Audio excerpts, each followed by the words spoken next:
Hello guys, welcome to Algorithms Made Easy. In this video, we will see the question Shortest Unsorted Continuous Subarray. Given an integer array nums, you need to find one continuous subarray that if you only sort this subarray in ascending order, then the whole array will be sorted in an ascending order. Return the shortest such subarray and output its length. In the given input for the first example, we can see that this particular subarray is unsorted. So if we sort this array, it would give us the total array to be in the ascending order. Apart from that, we can also sort this whole array to get it in the ascending order. But the shortest one is this. And thus the answer or the output is 5 in our case. In the second example, you can see that this is already in an ascending order and so the output should be 0. In the third example, there is one element itself and so it is already sorted and thus the output is 0. So let's see what we can use to solve this question.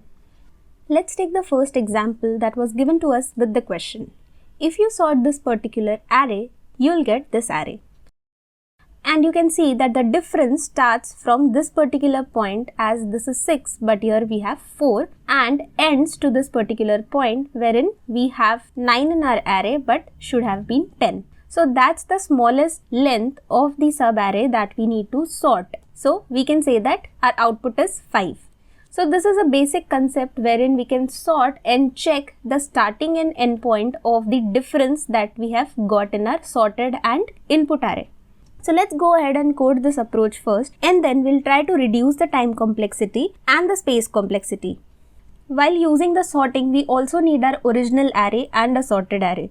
So we'll take another array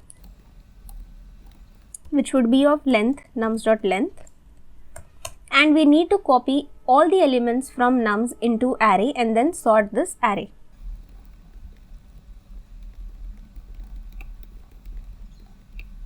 After we have this array sorted, now we need to find the starting and ending for our unsorted array. So for that, let's take the start and end variable.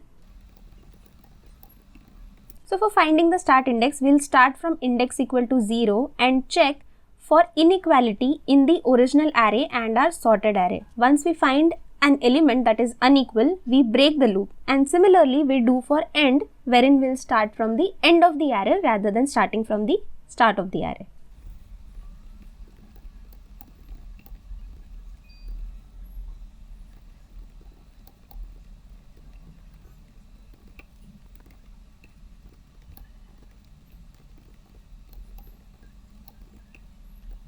So this will give me the start and end index. So there can be a case where my start point is reaching to the end of the array because I haven't got any element that was not matching. And so in that case, I can return 0 as both the arrays have equal elements at all the index and the array seems to be sorted. After this, I can simply return the length which would be given by end minus start plus 1. Let's try to run this code and it's giving a perfect result. Let's try to submit this and it got submitted. So the time complexity for this particular approach would be O of n log n as we are doing a sort. And also the space complexity would go to O of n as we are using this extra array of length nums.length. Now let's see how we can improvise this and bring the time complexity and the space complexity down. So till now we know that we need to find the first point wherein the condition is not satisfied and the last point wherein the condition is not satisfied. And also we can say that we would be finding the discrepancy when we start from this particular point, that is index equal to 0, and here we get an array which is in decreasing format. So 6 and 4. So this is the decreasing format. And the ending point would be the one wherein we are getting an array which is in increasing format, that is this particular point. So how do we find that point in O of n time? So let's go ahead and see that. So we'll first take a min and a max value that would be initialized with these values. So min would be initialized with max and max would be initialized with min. After we are done with this, we'll find the first value that is decreasing in order. So over here 6 and 4. So here 4 is the one which is decreasing when we come from left, and so my min becomes 4. Similarly, I'll find max which is increasing in order. So if you go from here 15 and then 9 which is decreasing, but when we come to 10 it is an increasing. So we'll put that in max. And now we know that this particular part is unsorted. But is this our answer? No. Our answer would be by finding the index in my left array that is giving me a value which is greater than the minimum that I have found. So that particular value will also be considered in my subarray that needs to be sorted. Similarly, on the right, I need to find a value coming from the right side which is lesser than the number or the maximum that I have found, because that is also going to be included in my subarray that needs sorting. And so these values would be found by going in these directions. So for left, I'll go from left to right, and for this right part, I'll go from right to left. And once I do that, these are the values that I would find, because 6 is greater than the minimum that I have found.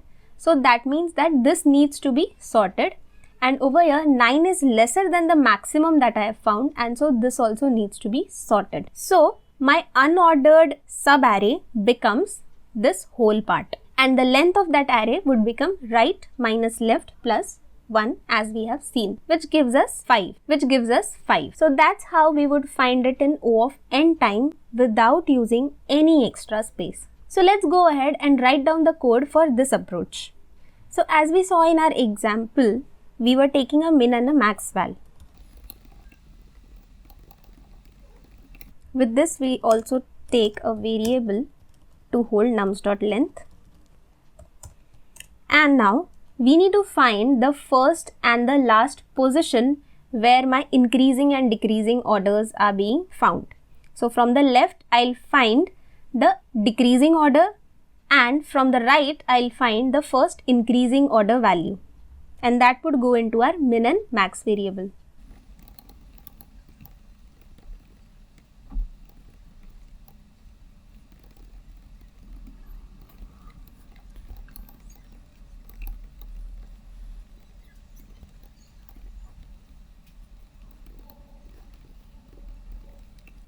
So this would give me my min and max. So if you see carefully, this is finding for the decreasing value and this is finding the increasing value. After we have this part, we can check whether my minimum and maximum are still same or not. Because if they are still same, that means we haven't found any discrepancy in our array, and that means that the array is already sorted, which means we can return 0.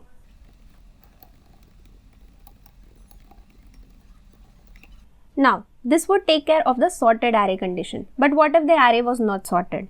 That is, there is a subarray present which is not yet sorted and needs sorting. So for that, we need to again loop from 0 till n and from n minus 1 till 0.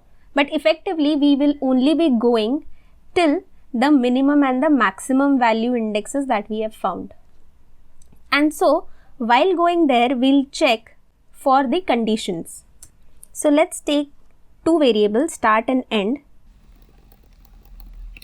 and in the first loop we'll be iterating for finding the start point of the discrepancy in the array.